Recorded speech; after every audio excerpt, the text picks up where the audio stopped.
Alright, starting the stream.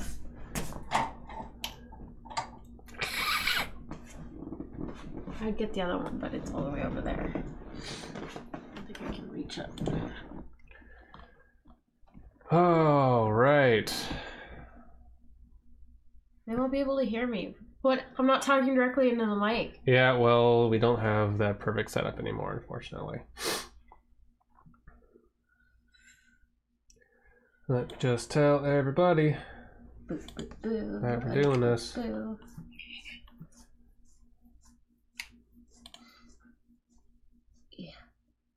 Yeah. Yeah. No, that didn't work. What? I guess just do that.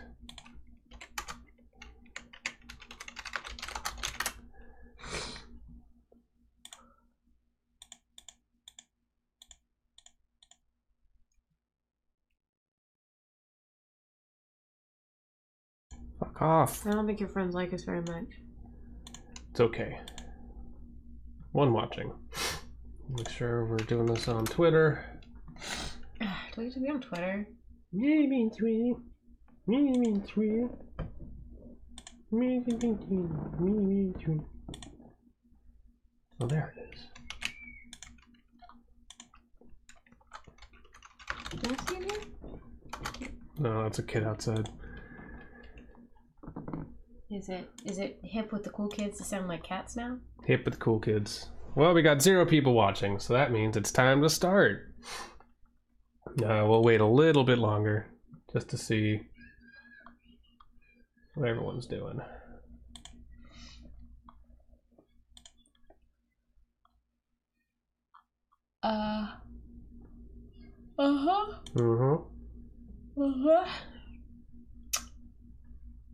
Yeah, so Beth is in here. I'm guessing AJ is in here. There we go, 2 watching. I think it's just YouTube being glitchy as usual. All right, so hello everybody. Thank you for joining us. Of course, let us know if we need to be more bungee cords. If we need to be louder or whatever, and I can tweak the settings.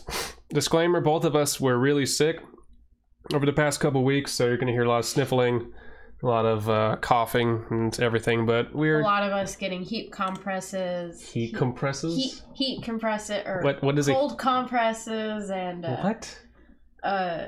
What else do people... We're going to be drinking soup into the mic. Heavily into the mic.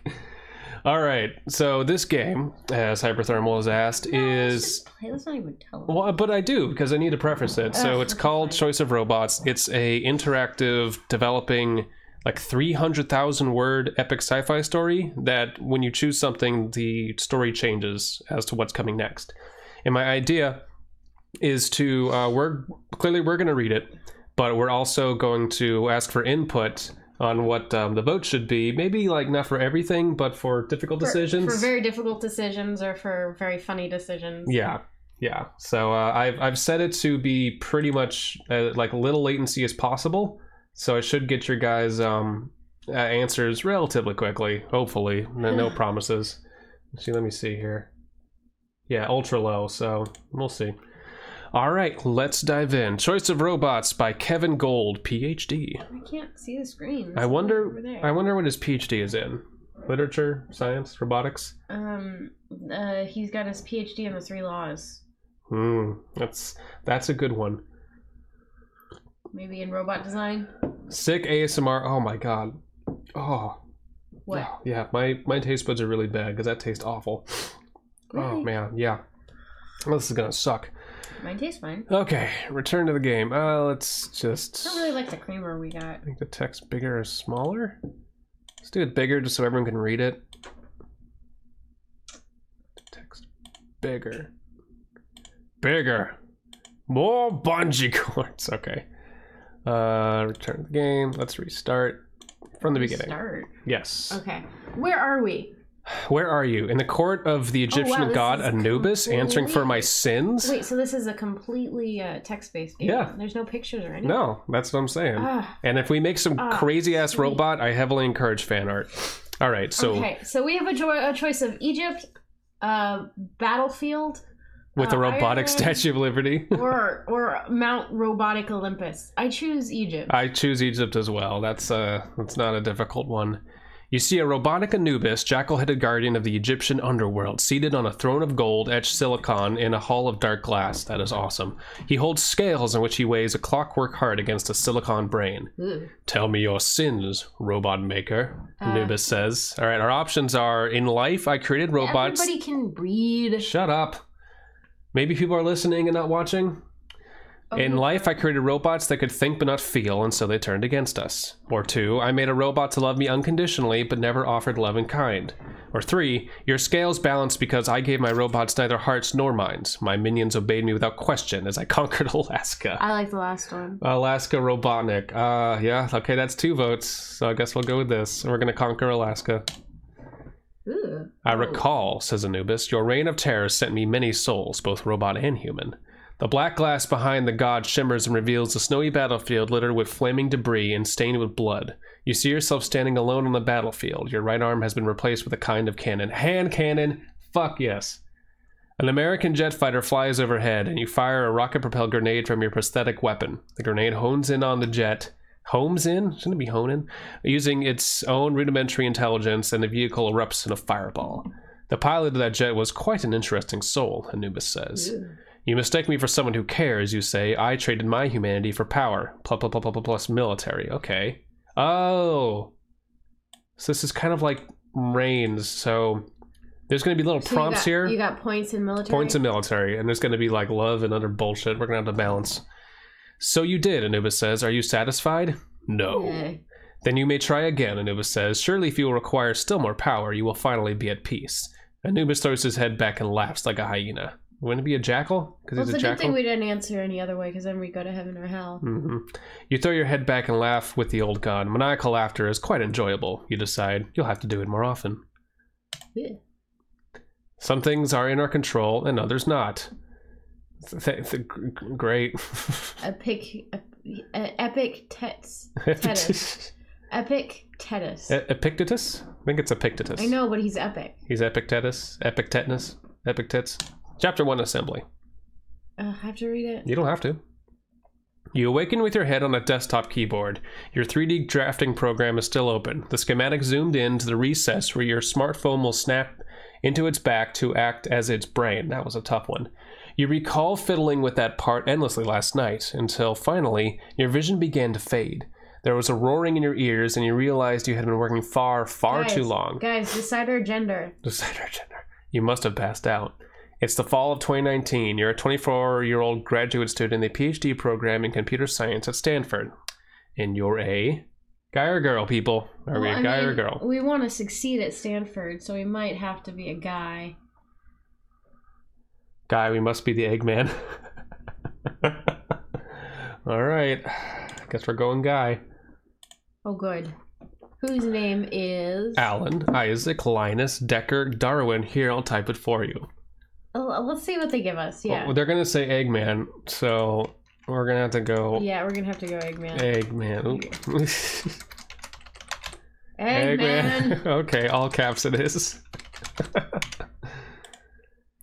Is that right? Yes. Last name is... Ooh. Oh, so we're Eggman. We get a last name. Kwane. The exclamation point is a click. They got Bantu in here.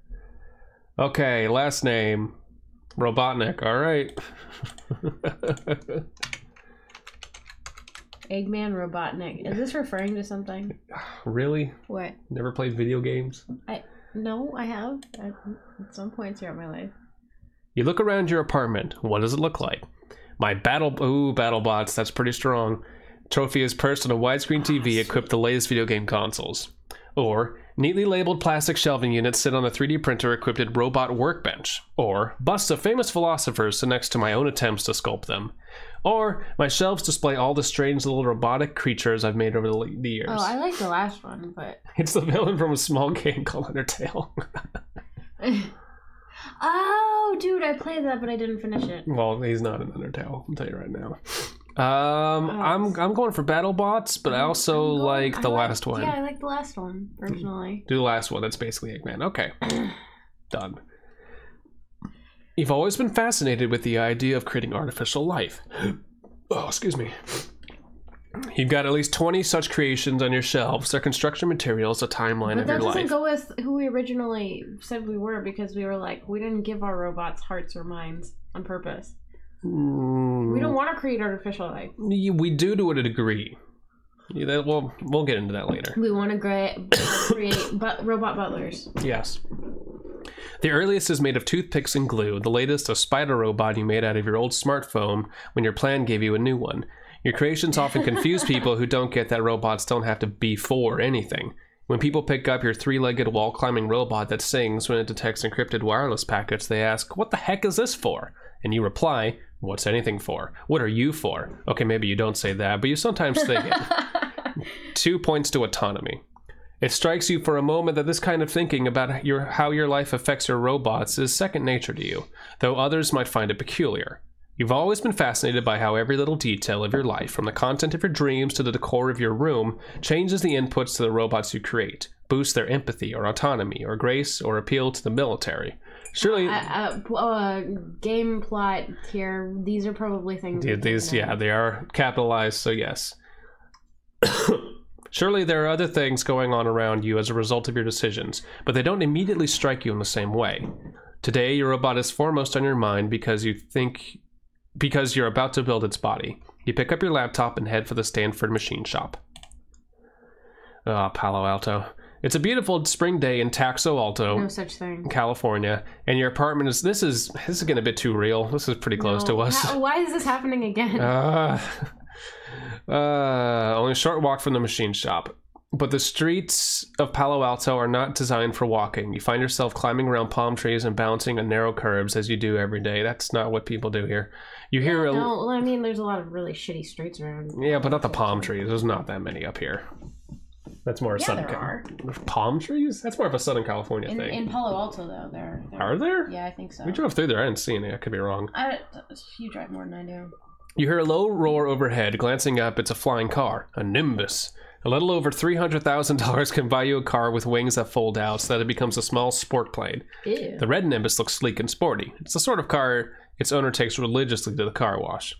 Though the commercials would have you believe you can fly anywhere you want in those cars. The FAA still requires them to take off and land from airports. Only here in wealthy Silicon Valley do you see them with any frequency. The first time you saw one, you couldn't quite believe the future had arrived so quickly. But the second time you saw one, you thought...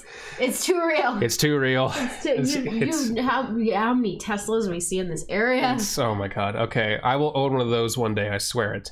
Or, if I ever make that much money, I will use it to help the world instead of buying that car. Why aren't those flying cars driving themselves? I like... Okay, Hyperthermal says A. I'm thinking C. What do you think? I like the first one. Like the first one? Okay. This isn't a strict democracy, but I will try to do that. You've been saving money for a while now. It's not much, but every little bit counts, you feel. Your frugality helps as much as your investments. Plus wealth. Yay. We're richer now. Excuse me. Stanford fabrication shop smells like oil and burnt plastic. You can't pilot if it's automatic, and if you can't pilot, you cannot destroy opposition to your empire. That's correct. Oil and burnt plastic. The room is dominated by large metal hand-cranked milling machines and lathes, dinosaurs of the 20th century, while the most used machines are the smaller 3D printers and computer-controlled water jet cutters that take a quarter of the space. Water jet cutters. Interesting. The lights have the sterile... Nothing. Is that a thing? That is a thing. Really? Yeah. Dude, that's fucking awesome. Water is very powerful. That's why it can make rivers and shit. Oh, I know that. I just didn't know we harnessed it into cutters. Yeah. The lights have the sterile fluorescence of an operating room with only a single tiny window near the ceiling to inform you that it is day. You start up a national public radio... you can just say NPR podcast on your laptop. You haven't seen your advisor much since you joined the lab, so you chose the episode in which he's the interviewee. Smart. My guest today is Dr. Harvey Ziegler. Why does that sound familiar? So it's a woman with a soothing voice. Dr. Ziegler, thank you for talking with us today. Well, a scientist does have some responsibility to inform the unwashed masses, Terry. You let the podcast run as you walk over to the 3D printers. What have you decided to use for your robot? Oh, okay. Plastic, metal, or wood? Ziegler might be Mercy's last name. You might be right. Plastic, metal, or wood? I would choose metal. Me too. If I were designing... But then it's going to put us all through military if we do that shit. Okay, well... I'd love to see a wood robot. That's a thing. Are we making advancements in plastics? I want to say we are. Are you getting plastics that rule the world? Yeah, so it may break easily, but it's both lightweight and cheap. But in the future, we're probably just going to make it better. So I'm going to vote plastics. I'm voting wood, because that sounds fun. Metal, surely small woodland animals won't destroy them. That's a point. What about termites?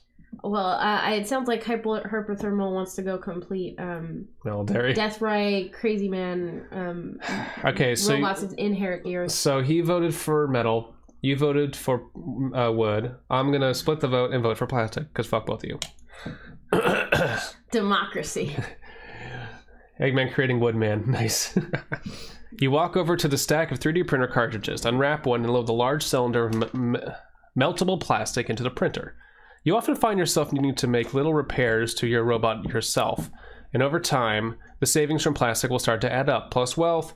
Thermoplastics aren't the best when there's fire nearby, though. Negative military. That's fine. We have like +4 to military. Dr. Ziegler. That's you. Dr. Ziegler, in your new book, you talk about the singularity. Can you describe for our listeners what that is? Terra, the singularity is the coming time when artificial intelligences will have figured out how to make themselves, and us, smarter. Once that happens, the process will build on itself until the robots are smart enough to figure out how we can live forever. Is that possible?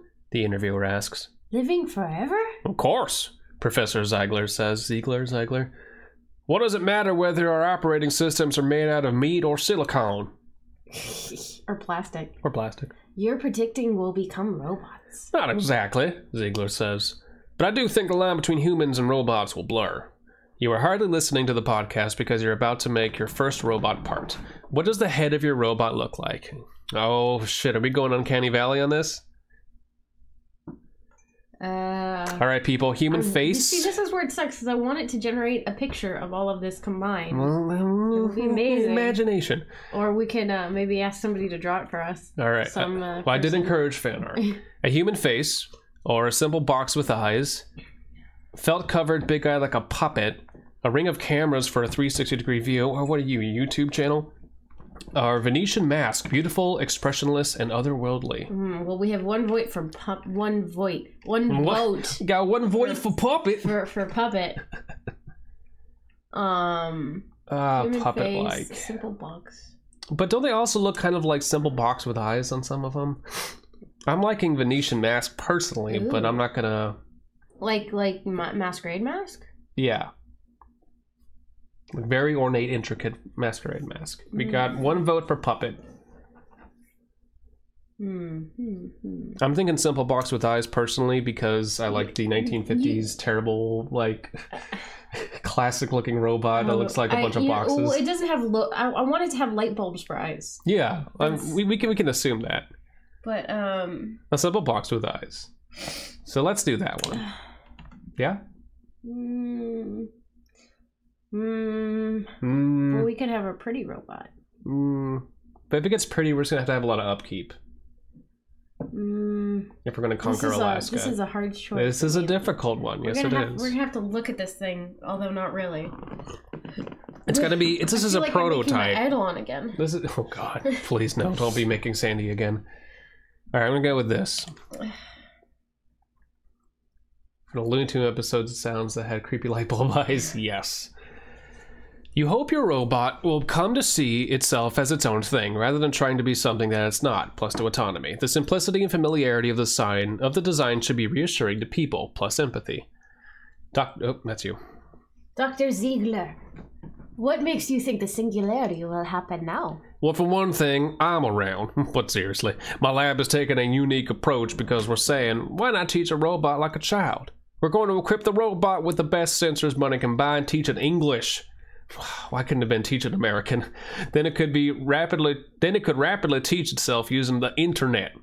Well, that's annoying. Your advisor thought that a robot child was a stupid idea until you told him Turing proposed it back in 1950, minus the internet part. But he isn't giving credit to either of you. You keep working regardless. How will your robot get around? All right, people. 2 legs? I wanted to... 8 legs, wheels, helicopter, Fly. tank treads. Helicopter. Delicate wings it can use for balance. Helicopter. So we got Helicopter. Really? Helicopters are like Helicopter. You damage those rotors and you're fucked. Helicopter. Your vote's for helicopter. I'm thinking these all have like really big drawbacks. Well, yeah. Legs. But we have legs. But we also want something to be versatile. You can't traverse a mountain and tread. Well, how about we give it helicopter blades and legs? You can't. At least not yet. What? I know. It's made out of plastic. It should be a helicopter. Legs and add a jetpack later. There you go. So yeah, legs. Actually, I want to say 8 legs. Ooh, 8 legs. Teaching a robot baby and it learns to be... probably. I want to say 8 legs because then it can crawl on walls and ceilings like a spider. Well, not inherently. You have to give it a method to do that. But more easily it can traverse complex terrain. That's true. So I'm going to go with 8 legs as kind of a compromise to everybody. I hate you. I know. 8 legs may give people the creeps, but they're much more stable than 2, and your robot will be able to explore more environments as a result. Plus the military, negative from empathy. Everybody's going to be afraid of this one. Spiders! There's a box for a head and 8 legs. Steve, send the phone spiders. The 3D printer prints the legs one by one. You use the basic hand-cranked milling machines to drill holes in the head for screws, since 3D printers aren't the best for threaded holes. In the head? And who is going... Oh, sorry, that's you. And who is going to raise this robotic child? The interview asks. Who does all the grunt work in a research laboratory? Professor Ziegler says. The graduate students, of course. You find yourself wanting to reply to the podcast. Is that true? When you were a grad student, was it all... Well, I wasn't a smart grad student, so no. But... No, shut up. Well, I mean, yes it is, because you want to, like, give grad students the opportunity to do the science. So even, Sure. like, if a professor wants to do the science for themselves, It's they're more... actually, like, screwing themselves over, because then if you don't do well and you don't get a good job and you don't do the science, then, you know... Okay, fair enough. I mean, that's how they get funding and prestige from the university. That's actually also how they train students off into the world better than they were when they got there. That's actually how they train paralegals too. Give them a lot of grunt work so they can learn. It's not grunt work. Education is critical to the robot's development. Oh, this is what we're saying to the podcast. Yeah. We also do all of the real science. Ooh. Perhaps you could learn something from doing a little grunt work yourself, Professor Ziegler. So we got to vote for B. We also do all the real science. I vote for B. Okay, that sounds resounding.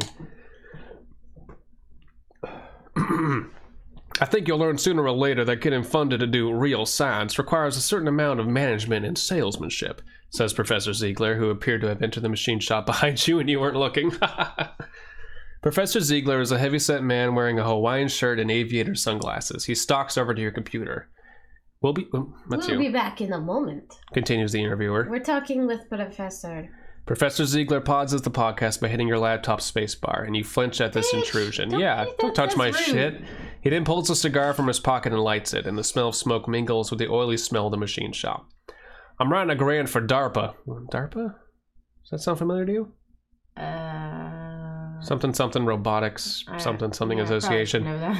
And I need to see what you're making back here. We ultimately get funded by the Department of Defense, so we have to make sure they're happy with our product. Oh my god, this is too real. He casts a critical eye on the work you've done so far. This is a prototype, right? He says. You're going to build the final thing out of metal? Ooh, okay. Yes, we are going to build it out of metal. No, we're not. But we're going to say we are. No, but we could certainly say it's a prototype in the grant. Or no, the plastic parts are meant to make it easier for repair. I don't think the military should have a problem with that. I like yes, sir, but I'm lying. So we have a vote for yes, true, yes, lying.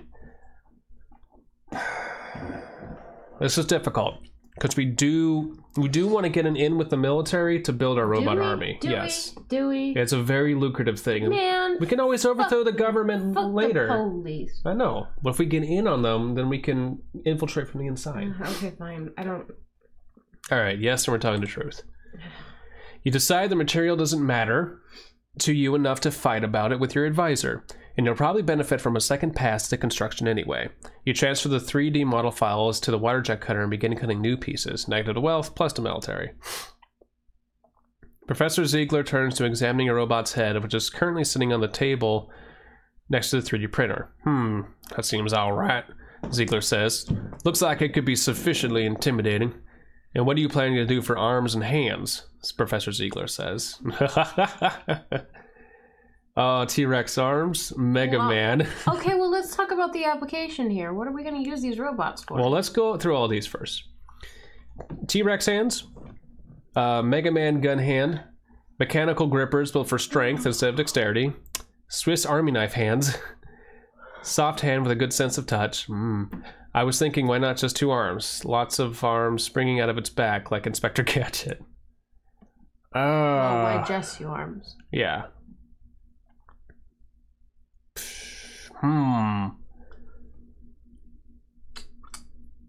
But yeah, seriously, what's the application? What are we using these robots for? Well, we're going to conquer Alaska. Is that really our goal, is to conquer Alaska? Yeah, that's what we chose in the beginning. So it's probably a good thing to go with metal then. Yeah. But, Sucker a cannon. Yeah.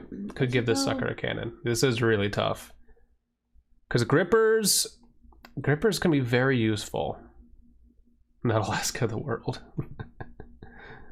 I like Swiss Army knife hands. That looks the most useful. We could put a gun in the Swiss Army knife hands somewhere. That basically makes him 8-legged Edward Scissorhands. Oh god. So like 8 hands off of 8 legs. 8 times 8, 64 appendages. All of the limbs. Oh boy. Alright, I'm just gonna go for Swiss Army knife hands. I like it, Professor Ziegler says. You could repair the robots on the battlefield. There you go. Right, it'll have a screwdriver finger, a lockpicking finger, a mini USB port finger. You declined to mention the bottle opener, though you think it would be popular with soldiers too, plus the military. Regardless, experience with a variety of different tools should prove useful in more than just military robots. You wonder if you can make a surgical robot with the same design, plus 2 to grace. Fine, Ziegler says, waving away further explanation. Carry on then. He turns to leave. I've got to go take a call from the New York Times reporter. Funny how journalists all copy each other's stories, but each garble the message in a unique way. He makes it to the door, then turns and says, "Oh, one more thing. Do you think your robot can be ready by tomorrow? Someone from the Air Force will be in town, and I told her your robot might be ready to show off by then." Yeah. You feel your phone vibrating in your pocket. Bad timing. You resist the urge to check it while talking to your advisor, but it's probably someone with a better offer of what to do tonight. Oh, okay. What are we gonna do tonight, people? Fuck the police. There's no way this robot will be done tomorrow, sorry. The robot will be done, but a demo will be out of the question. We need to test it first, or of course. So Hyper votes for of course. But I want to go out and have fun with friends. What if they're smart robot building people too? Okay. It's 2. Oh, Levecki says of course as well. Yeah, I like your reasoning of it could be, could we get this out of someone else? Could we get help from someone else? I'm gonna go with the middle of the road. Well, no. I want to go out and have friends with friends tonight. Okay. What'd you put? Friends. Oh, sweet. Says Professor Ziegler. Well, enjoy your weekend, he says acidly. Professor Ziegler turns and walks out of the machine shop. You find yourself unclenching your hands. Who was calling you while Professor Ziegler was talking to you? Ellie Lau, a user experience designer and supportive friend. Oh, we have to choose for them? Eiji Aomame, a manga artist and generally good guy.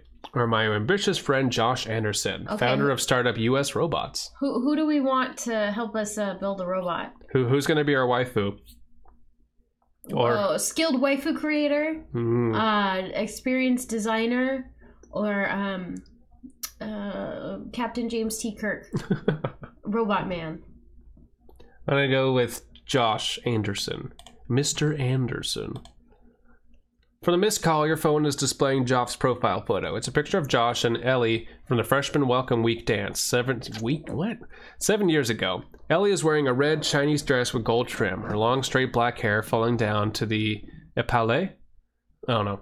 The flash is too bright in the picture, making Ellie's pale skin look washed out. Josh is wearing his usual gray hoodie, not having bothered to dress up for the dance, and his arm is around Ellie. What is the story behind that picture? That motherfucker stole our waifu. I was in love with Ellie, but my studies always came first. I was in love with Josh, but I never knew how to be more than a friend to him. It's pretty good. I had agreed to be Josh's wing person at the dance, and that's where he met Ellie. I was testing a music recognition algorithm, and when those two started bothering me. I like the second one. It's the most intriguing. Yeah, I like intrigue creating. If we have a romantic end with a starter of U.S. robots, that's pretty good. We can work that angle. So yeah. Do we have we don't have any complaints? Any complaints or other options that people want to pick? You want to start a love triangle? Do we not care?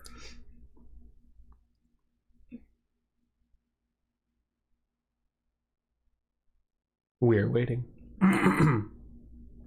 Maybe they broke up because his grandfather was a war criminal.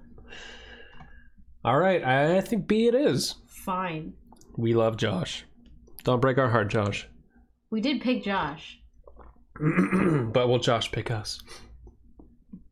All throughout college, you kept finding excuses to be with Josh. You would play video games together, watch Kevin Smith movies, even go to dances together as friends, as in this photo. But somehow we never quite got that you were really into him, and you just couldn't force yourself to make that terrifying leap into the unknown. He's just not into us. What you had was uncomfortable. Ellie was always encouraging you to be brave, and at this dance in particular, she played a lot of the Eggman is so wonderful game for you. No luck. Josh wasn't going to bite unless you flat out told him, and that is the one thing you were terrified of doing. God, we suck. Plus, our name is Eggman. I don't think he'd appreciate that. It's Polish. You notice that Josh also left you a text. Josh wants to meet for dinner at a burger joint in East Palo Alto. He says he wants to run some project ideas by you to see if you're interested in working with his company in any of them. Ooh, job prospects. You best go. Yeah, we best go. Your advisor isn't going to get you a job. Josh is. It occurs to you that if you were working with Josh, you might be able to get funding for your education from him instead of Professor Ziegler's military grants. You text back. Sounds great. See you then. I'm going to do that one because that's a good idea. What will we name our robot? Oh, excuse me, everybody. Oh man, I like Cuisinart. Great. Josh texts back. See you then. You spend the rest of the day drilling holes, polishing surfaces, cutting parts, and screwing things together. Also, you worked on your robot a lot. When you are done, your robot's body stands before you, a metal 8-legged robot with a cubicle head and multi-tool hands. The whole thing is about 3 feet tall. That's it. Needs to be bigger. Now it only needs a name. What will we name our robot? Yeah, we could go with Cuisinart, or we could come up with our own name. Cuisinart. Arachne is too obvious. Oh yeah, custom. All right. What are we naming this?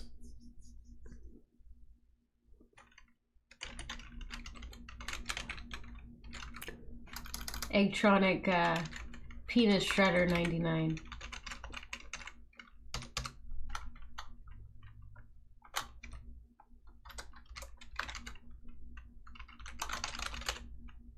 Patent pending. Is that correct? Oh, yes, it is.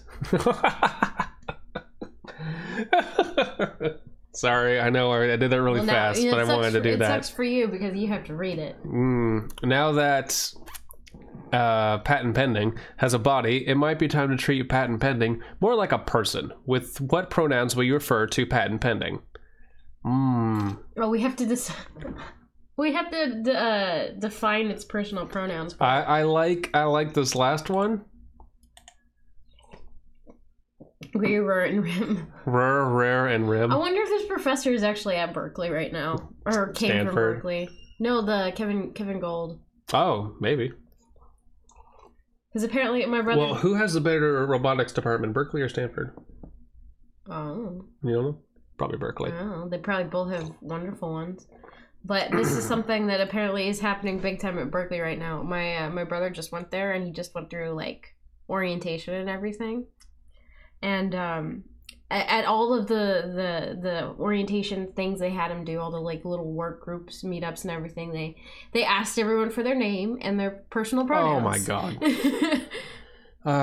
Just have people fill out papers at this point, right? Dude. Like, whatever. You know what? It works just fine. No, but Too late. That one was too fun. People shouldn't get to it. Well, because then we would sound like Scooby-Doo the entire time. Ruh-roh, where is it? People shouldn't get too attached to robots, you reason. They're specifically built for tasks that people don't want to do. That's kind of true. Plus military. You look on patent pendings, 3-foot-tall, 8-legged body with satisfaction. Now all it needs are motors and a mind.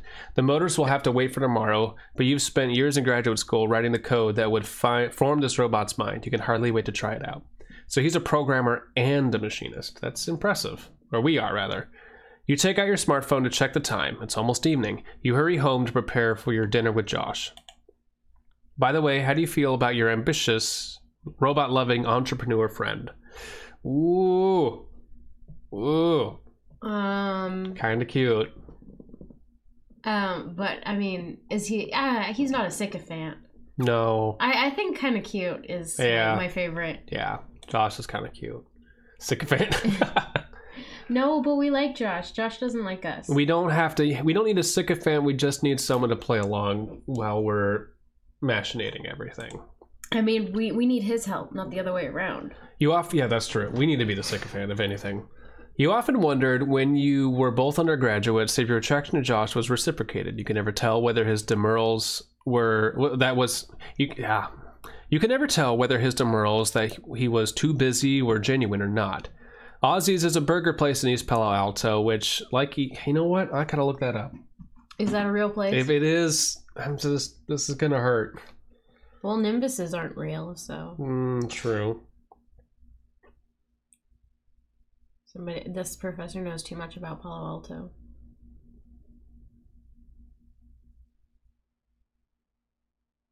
Sorry, I was gonna look this up.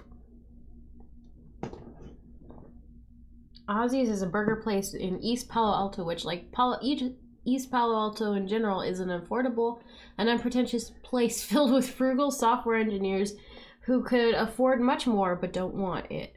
Rock-themed wallpaper has been scrawled on by patrons from long ago, and an old arcade version of Guitar Hero is sitting unloved in the corner. Josh Anderson is hunched up over his swanky brick of an Alienware gaming laptop. He is wearing a gray hoodie, clearly inspired by product placement.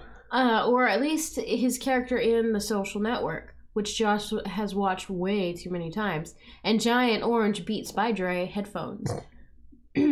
His head is moving to the beat of whatever 70s hair metal band he's listening to, but he appears intensely lost in thought about whatever is on his laptop. Alright, so there's no Ozzy's in Palo Alto. There isn't? What? I know. Oh, we were going to eat there, too. I know. When you approach, he slid down his headphones, which blare some kind of female cover of Led Zeppelin until it closes his laptop. This is the business dinner you're expensing? You ask. Josh sniffs. I'm iconoclastic, not irresponsible. Besides, I like their burgers. What's iconoclastic? Iconoclasm means you're against icons or against kind of the norm, against the grain in this situation.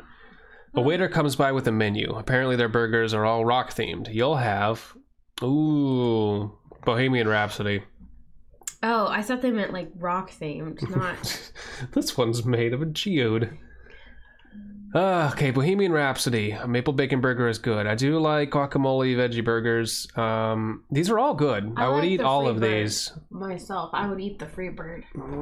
But what would we eat as a character? Who cares? It's a burger. The game cares. Robots, damn it. Alaska, we must conquer it. Okay, then we're gonna need a lot of we need to protein. Not get... We do need to get fat. The robots will carry us. Bohemian Rhapsody. Oh, I hate you. I know. Oh man, that sounds pretentious, Josh says. It sounds delicious, you insist. You listened to Ira Glass on the drive here, didn't you? Josh accuses. What do you have against public radio? Cars are for listening to music, Josh says, as if stating the obvious. He decided to cut to the chase. I was wondering if you would pay my tuition for a few years if I agree to work for you part-time and then full-time after graduation. Ooh. Josh looks a little skeptical. How much would that cost exactly? You tell him, and he looks a little relieved. Okay, as business R&D goes, that's actually not too bad. Man, academics have a cheap labor market. Damn. Oof. That stings a little. That shit happens. I could have got somebody to pay for my grad school. What the fuck? Yeah, all you have to do is sell your soul. You tell him, that stings a little because you hadn't really thought of yourself as labor, but Professor Ziegler seems to think similarly. Maybe Josh understands Professor Ziegler's point of view better than you. Well, I've got a few projects going that you could consult on. He digs into a laptop bag at his feet and produces a tablet computer. Just tell me which one you want to work on. Does that mean yes, you ask hopefully? If you find something you like, sure, Josh says. You're a good candidate. We just need to find a good project fit. This is the fastest this has ever happened. Josh does some swiping. Friends, so Josh is successful, and he knows that his friend is smart. Josh does some swiping and tapping and hands the tablet to you. The screen shows a sketch of a robot that has Inspector Gadget-like arms coming out of its back, with each one holding a different surgical instrument, scalpels, calipers, a needle with thread. Option 1, surgery bot. Ooh. I was taking grad classes in control theory my first year of college. Let's do it. That's yes, let's do it. What if we focused on providing robots with good patient skills who could act as nurses? Nah. I think my robots tend to be a little too unpredictable for the operating room. I'm going with that one. We need to subtly manipulate Josh, even though we love him. Josh frowns. Unpredictable isn't really a selling point for most products, he says. You're disappointed because you usually like making robots that explore the world and surprise you, plus to autonomy. But if you want to join this venture, the next option might be your best bet. Josh does a swipe on the tablet, and the new image displays a little knit owl with cartoon eyes and tiny wings. Option 2, the toy market. Now, the key to succeeding in the toy market is being able to make a ridiculously cheap product. It just has to be cute, not smart. I've done some Furby hacking. I'd probably whip up something cheap but smart for you. Let's see what else you got. Sup, Cucks? What's up, Tormental? Sure, Josh says. Option 3. The tablet now displays a photo of a sleek quadcopter drone. Prison drones. Ooh, sheesh.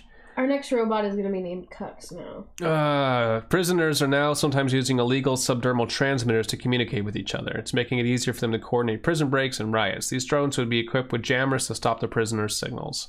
Josh can help crack a grin. Also, it looks kind of sweet, doesn't it? You don't want to do prison robots? I want to see what else we can get. Oh, come on. There's only so many options. Oh, those are all of them. Indeed, I have. I've been in contact with one Juliet Rogers, Air Force Acquisitions Officer, who we were going to meet, and she says they're very interested. Oh, that's the same one? Uh-huh. You squirm a little. You think that's the name of the acquisitions officer Professor Ziegler wanted you to meet tomorrow. Oops. Josh does some tapping and swiping, and the 3 images of robot prototypes now share the tablet screen. So do any of these sound promising? Conflict of interest. Do we want to shoot for the stars? What was the owl bot again? Toy. Oh, that's lame. Yeah. I say drone. Or, I dream of something bigger. Yeah, I'm going to go with that. You know, maybe he'll have a secret project he pulls out. Let's see. Let's find out. Come on. Oh, like what? No. Okay, like a robot that could be the best friend anybody ever had. Lame.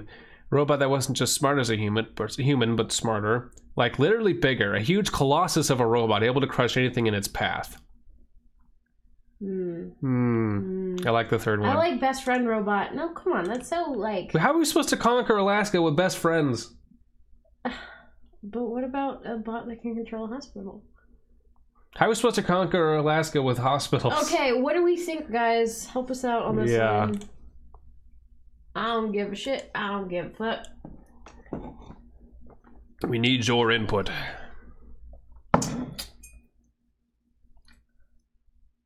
Befriend Alaska. See? Thank you, Jenny. That's how you conquer, with the power of friendship. Haven't you seen My Little Pony? Haven't you been to Alaska? They need friends up there. They'll let us just walk into Parliament. Parliament? It's a U.S. state. The government building? The Capitol building? Oh my god.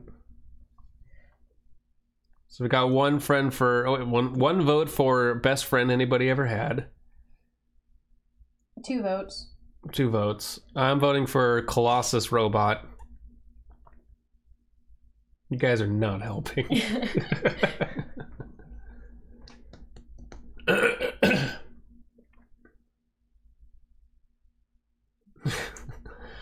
As Bizlaxa.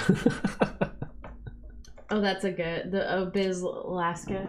It is what I will rename it when we conquer Alaska. Bizlaska. In Alaska to conquer? Nobody's gonna be able to say that. So...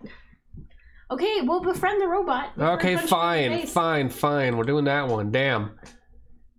Are you going to make this robot anytime soon? I just made it. The robot I just made is the first step, you say. Not really. Mind if I see this robot? Sure, you say. I'll show it to you tomorrow. Tomorrow! I thought you were talking about the far future. All right. Can we show him the robot in our bedroom?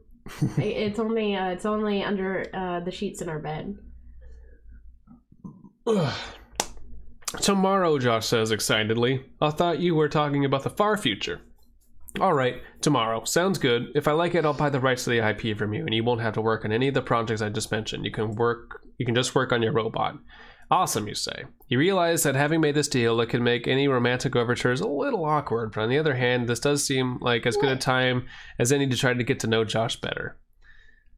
But if he buys the IP, then you can't make anything off of it. Yeah, but we need funding. As long as we don't sign a work-for-hire contract, we should be okay. This game is too real. I don't like it. Suggest an evening of video games at Josh's place. It's too political and business-oriented. Right on. I knew you were my kind of guy. We're his type of guy. We're his type of guy! Oh my gosh. I'm blushing. Josh's bachelor pad speaks to how much time Josh spends working. The fridge is empty, the walls are mostly undecorated, and the primary decor in the living room are the entertainment center and the Scotch of the Month offerings on the mantle. Josh is hardly better than you at the game you play, some kind of sci-fi themed first-person shooter where energy swords face off against shotguns, but he seems excited just to have someone to relax with. You ask to play with bot opponents because you're curious to see what these gamers use for AI, but you're disappointed to find that they're clearly just finite state machines following pre-programmed patterns. Yeah. You play until it's very late and Josh says, well, I'm done. I don't know about you. Try to Is it too early to make our move, everyone? What do you think? Make your robot look like Josh and fuck the robot. Go get in Josh's DMs. Oh, I think that's a strong vote for see if Josh is interested in kissing. That's gonna backfire. We're gonna lose our patent. This is getting maybe possibly 18 plus. I don't give a shit. Yeah, I'm tired. You put your head on Josh's shoulder and wait to see how he'll react. When he puts his arm around you, you think you've got him. You tilt your head up, making your lips as kissable as possible. No. A bright lad, Josh gets the message. You find he's a good kisser, eager but not overbearing. When he comes up, actually kiss. When he comes up for air, he says, "Wow, Eggman, I really never knew." Now you do, you say. Bedroom. And there goes the monetization. Okay, so do we take her to the bedroom? I think we do. Oh man, I think we do. This is definitely too soon in the story. This is going to be prequel territory. Hyperthermal missed the whole tape because of water bottles.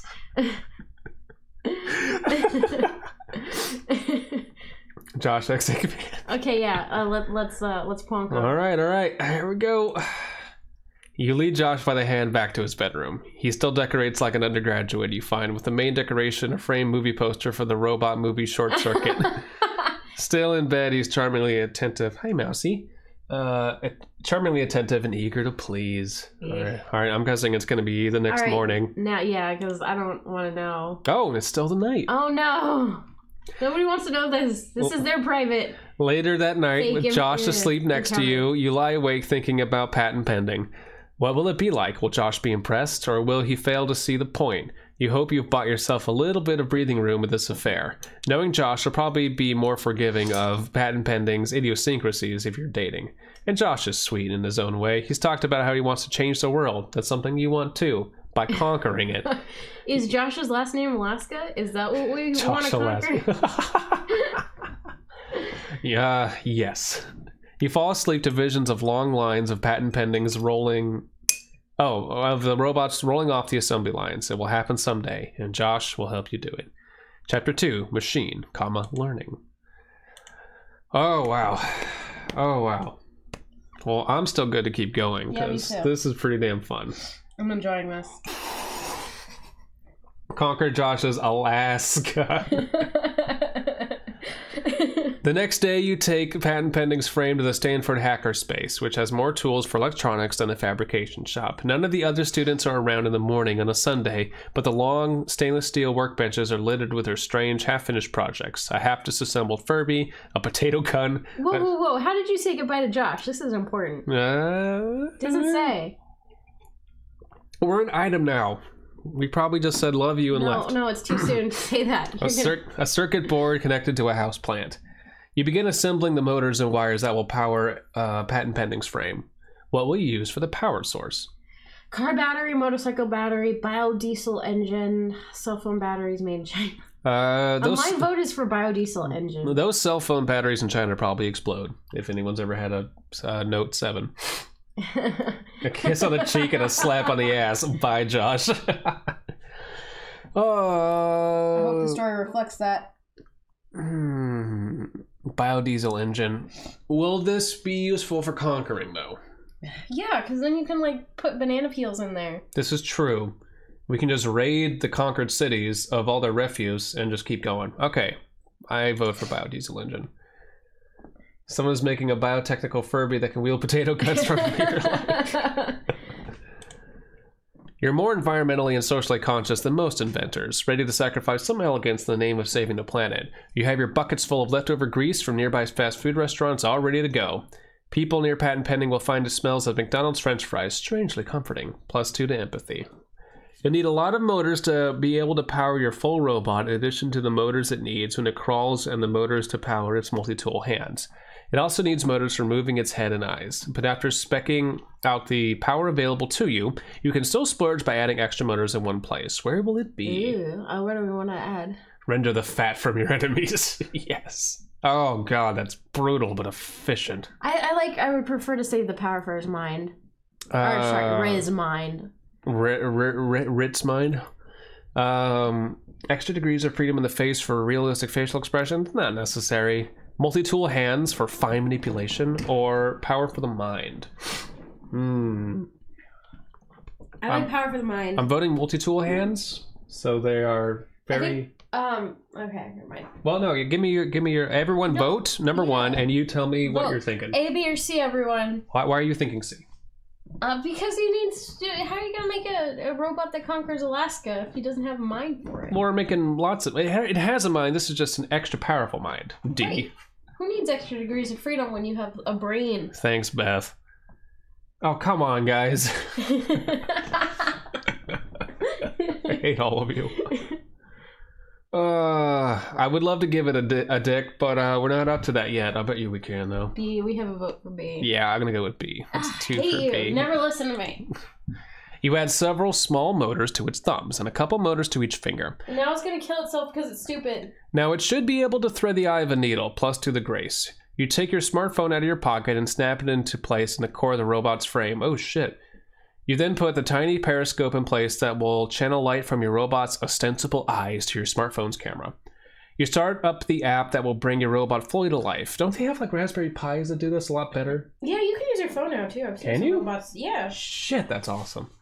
Fine motor dick. You could give it a phone dick too. Could give it a phone dick. Put a phone where, yeah. You start up the app that will bring your robot fully to life. A barbershop pole progress bar, I can't talk today, inches across the screen as the program systematically destroys all the other information on your phone to make room for Eggtronic Bot... I don't even remember what I wrote. Eggtronic Bot Omatic Shredder 99... Patent Pending's working memory. As the program is booting, you place Patent Pending on the Formica floor. Formica? I know that word. What is Formica? I'm guessing it's like linoleum. Yeah. Maybe, yeah. But it's capitalized. Anyway, so that it is ready to move around. When Patent Pending's brain is done boosting. Formica. Thank you, Tormental. Formica. Formica. Formica. Oh my god, I'm not gonna fuck it up, but that is how you That is how you say it. Laminated composite material. That looks like wood, but it isn't. Who gives a fuck? Canadian. Oh, it's a type of plastic. Oh, okay. Canadian. Who gives a fuck? We have a Canadian on our stream. Thank you very much. I didn't know it was Canadian when I said that. I'm very sorry. I care a lot about you should be. The cup 4 composition now. My freaking Julia's husband is from Canada. I didn't know it was from Canada. I'm sorry. Anyway, as the program is booting, you place... Oh, I already did that. When patent pending's brain is done booting up, your smartphone screen is simply a big red button on your robot's back that says, Go! And we're going to click Go! Patent pending slowly raises, then lowers its multi-tool hands. It then makes a motion...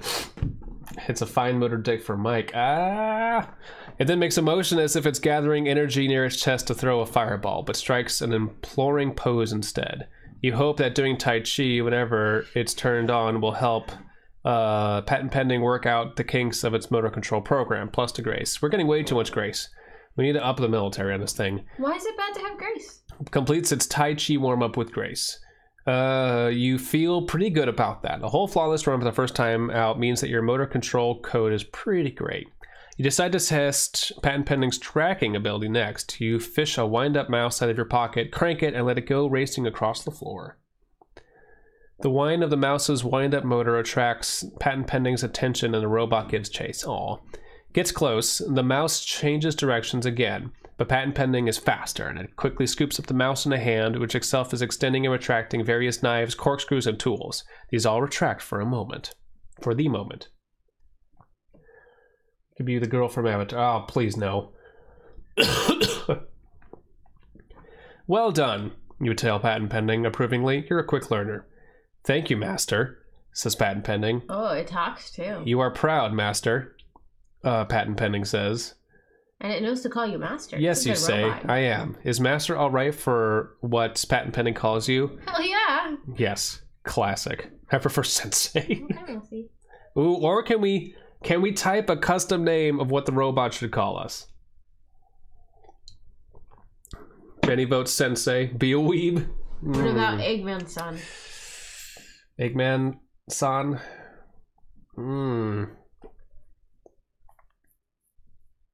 We can make it say beep boop instead of saying her name. Oni-chan. Eggman senpai. Okay, that's it. That'll do it. That'll do it. Of course. No, be careful. Eggman senpai. For the rest of the game, yes, I do. Perfect. So even when it's like about to kill us, it'll be calling us Eggman senpai. It probably will. Eggman snake pie. Having completed patent pending's initial test run, what will you do now? Now would be a good time to show patent pending to Josh to see whether he's interested in funding its further development. I should show the robot to Josh. We should fix the little things I noticed before the test before I forget. Get a new phone in case Mom wants to call tonight. I'd rather start teaching patent pending words. I feel like that's the story is prompting us by telling us that Mom might want to call us. It's possible. It's giving us something right there. We might want to have to do that. It might be important. Is it bad that we're going to have little bugs? I don't know. I don't know. No, I want to show... My vote is either for getting a new phone or showing the robot to Josh. Okay, everyone. Between B and C, which one should we do? B, A, and C. B and C. Oh. What? No. Oh, sorry. A and C. A and C. Mom is not as important as your Josh fuckbot. B. X. The mom thing is a red herring. He might be right. He might be right. But I like herring. You don't. No, you don't. You hate fish. Okay, fine. Do whatever the fuck you want. All right. So we're going with B then.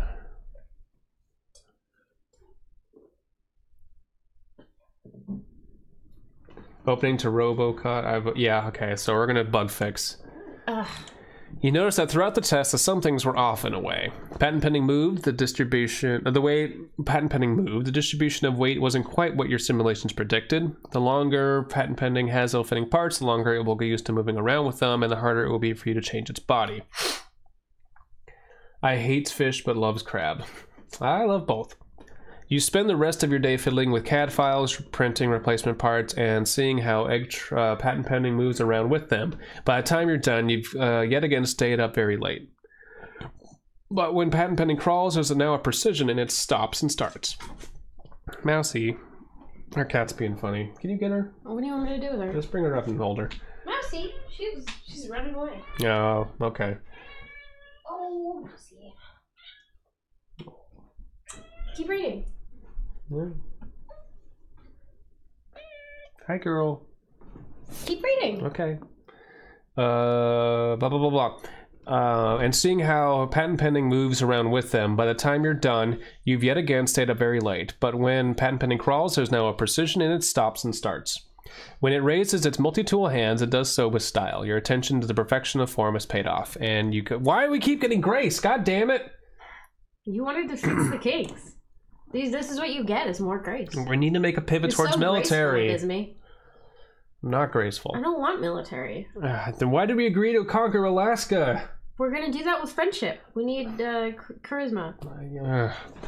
The next day, the new semester begins. Though you're past the point of taking classes, you're a teaching assistant, and that means instead of doing one homework assignment, you grade 50. Yep. How's that feel?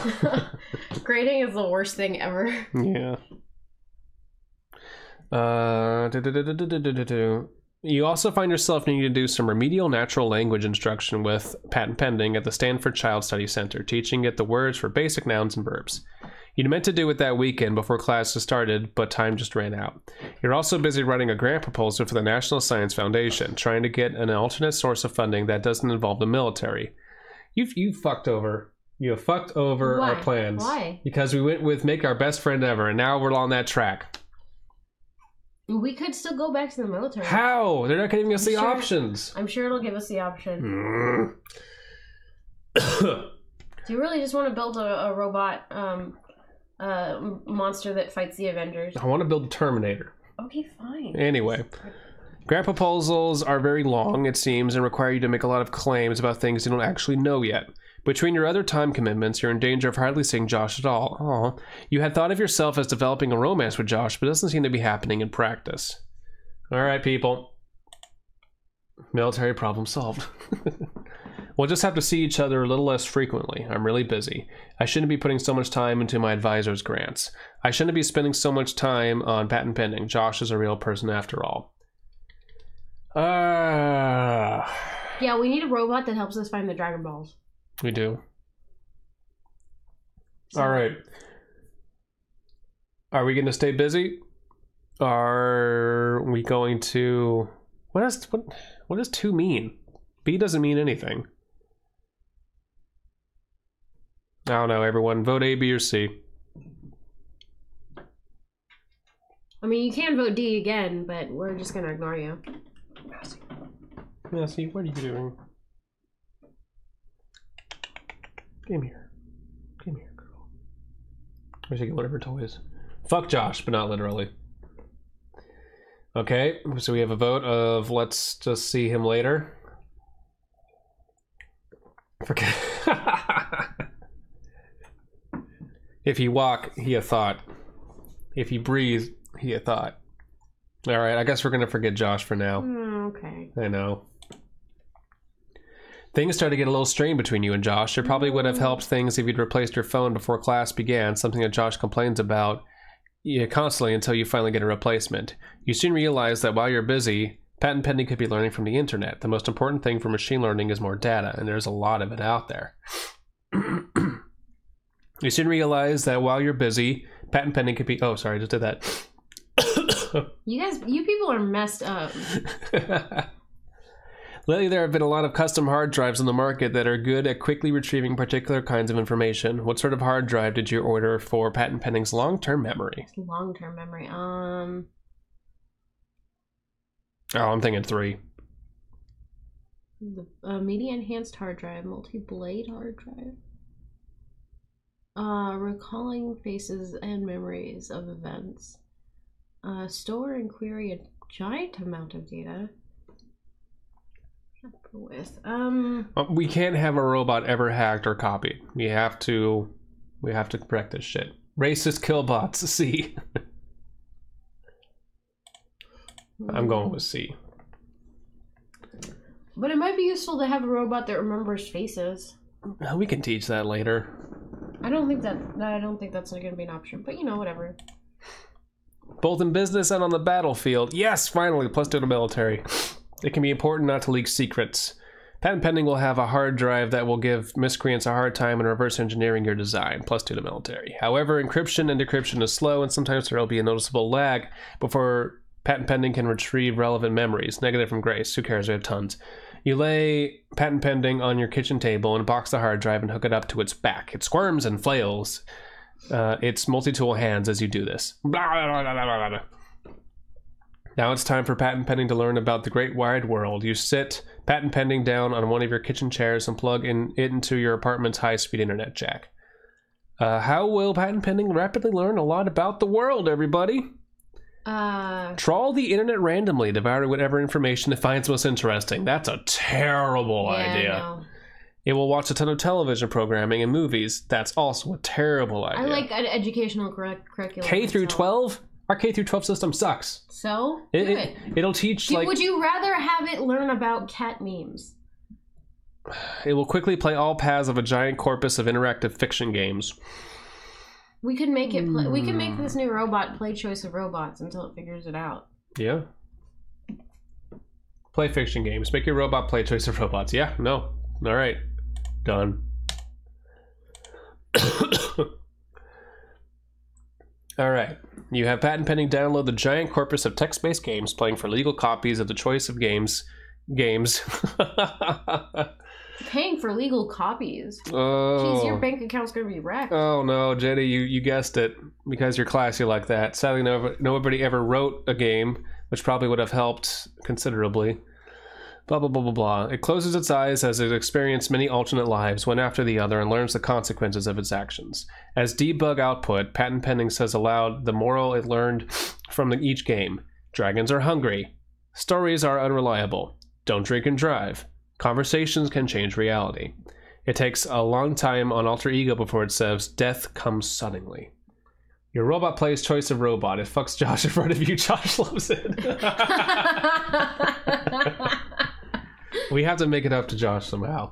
Well, you're the one that didn't want to go and see Josh. I mean, you could have. Would have been like 5 minutes out of your day, but no. Oh, sorry, everyone. And so on.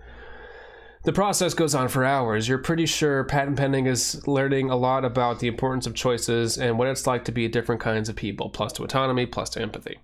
When it is done, it opens its eyes. Talk, Eggman Senpai. Well, that's rude. What did you want? Rude, yet somehow sweet. What did you want to talk about, you tried? Tell me more about games. Tell me about more games. Grand Theft Auto 6.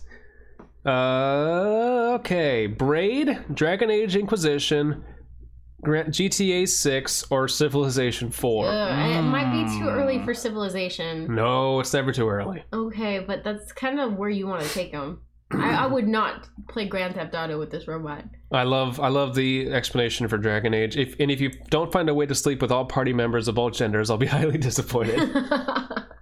I wonder if Braid would give you time powers. I don't know if it would give us time powers as much as it would teach it to think 80 steps ahead. Well, do we want to create a robot that sleeps with everybody or one that conquers Alaska? I think we're getting away. Well, we've got high empathy. And if we have a Civilization 4 with high empathy, it might be able to conquer through friendship. That might actually do what you want. What I want? Yeah. Okay. You want to conquer Alaska with friendship. I'm going to conquer it with guns. Well. So I'm going to go with Civilization 4. Sorry if you thought otherwise. The apogee of Sid Meier's classic history simulation game series before it started going downhill. Ooh, topical. Rewards rapid expansion, paranoid military policy, and supporting science at the expense of culture. Patent pending rapidly learns that in international politics, it's better to ask forgiveness than permission, and forgiveness is unnecessary when the other civilization is wiped out. +2 autonomy, +2 military, negative empathy. We just taught him some really bad lessons right there. It lets out a cry of delight when it finally discovers robotics, and again when it finally wipes out the last opposing civilization. USA, USA, patent pending chance. Do you think we will one day conquer the world for real, Eggman Senpai? You grin. We'll see about that. Ha! In your face. Achievement Warlord. Ooh. After a little while, you decide that patent pending was learning more quickly when it was playing purely text-based games, and you eventually switch patent pending back to a more prose-filled diet of games, though you still let it play Civilization 4 when it's been good. You establish a habit of bringing... When are we going to get back to Josh? You establish a habit of bringing patent pending with you to your office during the day so that it can make use of Stanford's high-speed internet connection while you write and grade papers. That's... Oh, man, they must not be... Well, would they allow that? They just be like a robot? huge... Well, it's not a dog. Well, no, but like, would Stanford allow you to be an enormous drain on their bandwidth? They don't give a shit. Okay. While you write and grade papers, you then usually go to some public space after work so that patent pending can play around in the real world. Where do you take patent pending? The park playground? The shooting range? The dump?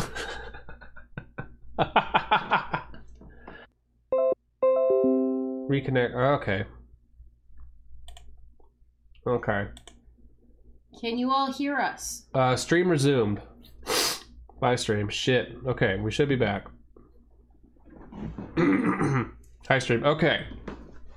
I've never had that happen before because I've never streamed for this long. Yeah, you have. For over an hour, maybe. It is still buffering. I see that. Stop buffering. It broke. Oh, balls. Come on, you piece of shit. It should live in the world you'll create together. Well, it tells me that it's good. Stream is continuing. Okay, we're good. We're good again. So we have vote for dump. I think I'm gonna vote for dump. You're gonna vote for dump?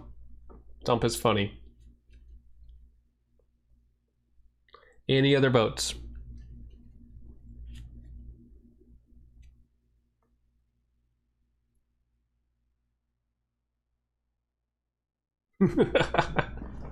This is where you will live if you fail me, robot. Okay. I think that's a good vote for dump. Holy shit. Okay. Oh, man. Exposition. And now the stream quality is crap, so I hope people can still read that. Well, we better get into it. Yeah. You originally decided to go to the dump to... You originally decided is what it should be. To go to the dump to procure spare parts for patent pending. But patent pending seems perfectly happy to treat the various broken things lying around as toys. Oh. The first time it tries to turn on the faucet to a discarded sink, you get an idea. You modify patent pending's code to encourage it to play pretend. You play house and doctor and cops and robbers and end up perhaps having too good a time for the dump, plus due to empathy. You think patent pending is also getting better at finding things in rubble, which might prove useful one day, plus the military. You finish your grant proposal for the National Science Foundation, promising fundamental advances in autonomous machine learning. A few weeks later, you find a form letter email in your inbox. We're sorry to inform you, many excellent applications this year. Encourage you to apply again. Man, fuck those guys. Fucking NSF. Discouragingly, you find that many of the reviewers talk about your advisor instead of you. Some of them barely seem literate, while others seem erudite but just didn't pay attention to what you wrote. The one thing that strikes you as directly aimed at you, though, is that a few of the reviewers essentially say that your work could be more focused. You're interested in too many things, one says. Science is about studying a very specific problem to death. It sounds like your robots want to do everything. Yeah, well, fuck you. You close your email and sigh. You're in your office, and patent pending is seated in your ever-absent office mate's chair with its eyes closed, listening to the information flowing through its Ethernet cable. Do you want to do and try everything, patent pending? It peeks through one open eye. Yes, Eggman Senpai. You nod. Me too. Well, great. We fucked up. We didn't get the NSF funding. No, this is our catalyst to become supervillains. Yes. I'll show them. I'll show them all. All right. You're in your office contemplating what to do about this when Professor Ziegler opens the door without knocking. This guy's an asshole. You smell the whiff of smoke on his Hawaiian shirt. Good news, Professor Ziegler says. Our DARPA BAA grant came through. You're funded for the rest of your studies. I am going to look up DARPA because that is getting annoying. Defense Advanced Research Projects Agency. Wow, I was way off. It's an agency of... Oh, it's Department of Defense. Oof, okay. Well, that should get it. You're funded for the rest of your studies. I just closed the chat. Open up chat again. Great, you say. In fact, I've met an Air Force acquisitions officer who seems very interested in your work, Ziegler says. Captain Juliet Rogers. Again with Juliet Rogers. You two should talk. There could be a good career for you in government science post-graduation. Professor Ziegler looks at patent pending as if noticing it for the first time. Still could look a little more fierce, he says. Looks like a little goddamn robot baby. He shakes his head. Anyway, keep up the good work. With that, Professor Ziegler leaves you alone with patent pending. Man, where? Oh, there's our choices, finally. Oh, Jesus. Okay. Near the end of the semester, you notice a message on your office phone. You're not really sure how long the light has been blinking. You don't really think about landlines anymore. You find the department webpage that describes how to check your voicemail. Reset the pin that you apparently chose when you first started graduate school and listen. Hey, Eggman, this is Mark over at sfchronicle.com. Oh, San Francisco. That's what that means. So it was not a sci-fi shooter, it was a San Francisco shooter or something. Or is it San... I don't know. Yeah, probably. I've heard you have an interesting robot that you've been taking to the dump, and I'd love to do a story about it.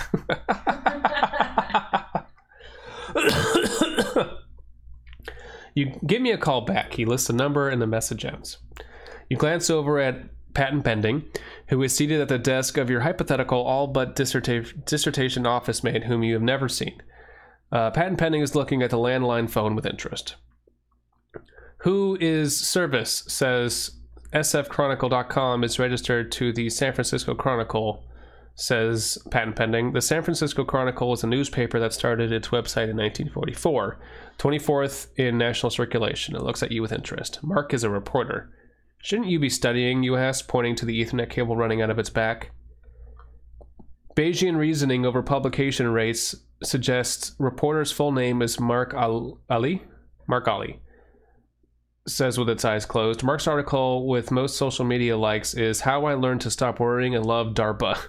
Article explains that DARPA stands for Defense Advanced Research Projects Agency. It hesitates for a moment. Aforementioned article appears to contradict title. Reporter does not seem to have stopped worrying. Adjectives that bind to nouns describing DARPA and its projects, crazy, Orwellian, imperialistic, overall sentiment analysis is negative. Thank you, patent pending, you say. You look the guy up in your phone. The picture you find of the stubbly young Egyptian man with tousled black hair, hipster glasses, and a cigarette between his lips is probably outdated, but the disrespect for authority the man radiates is probably timeless. You admit a part of you has always wanted to be famous, but you suspect this reporter also has done his homework about your advisor, and he may already have an intended angle for this story. Still, nobody on the planet has a robot as amazing as yours. Isn't it time you told the world about it? You play the message back again a few times, mulling it over. I'm saying fuck that. You don't want to talk to me? Do not give this guy information. It might be. Yeah, I think it's a bad idea. I think it's a bad idea, too. I must protect patent pending from the media. He must stay in my apartment from now on. Well, give it a few more passes. Get it closer to the existential singularity, and then the world will know that it's... Yeah, we're gonna go with B. You ignore Mark's phone call and continue to take patent pending to the dump. Bless empathy. Unfortunately, an intelligent robot is a little too big a story for you to stop so easily. You get another call from Mark while you're at the dump. He warns you that he has enough material to run his story with or without your involvement, and you perhaps ought to consider the value of telling your side of the story. He sounds a little annoyed with you. So we have to crush him. Shit. Because even if we do meet with him, he could still twist it however he wants. Well, I think we're fucked coming and going. Well, unless we get patent pending to kill him. Just that. Agree to interview in person, insist on an email interview, or continue to ignore. What do you think, chat? What should we do? We need help. This is a tough decision.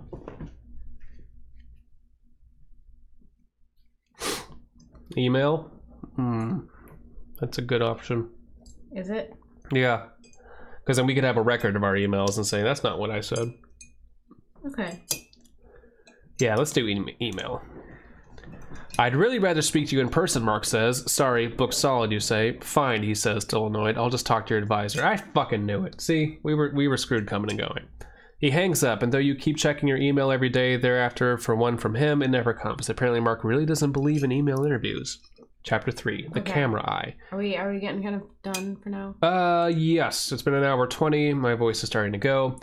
And we just finished chapter 2. So thank you everybody for showing up.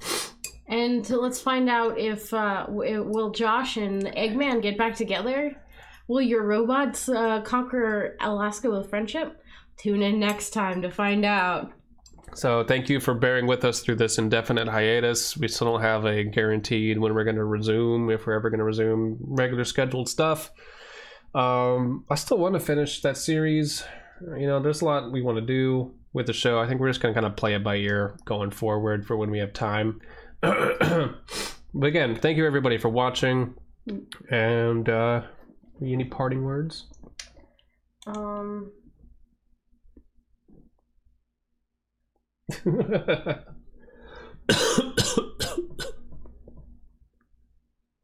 No. No, I guess not. No, I guess not. Okay. Bye, everybody. Bye.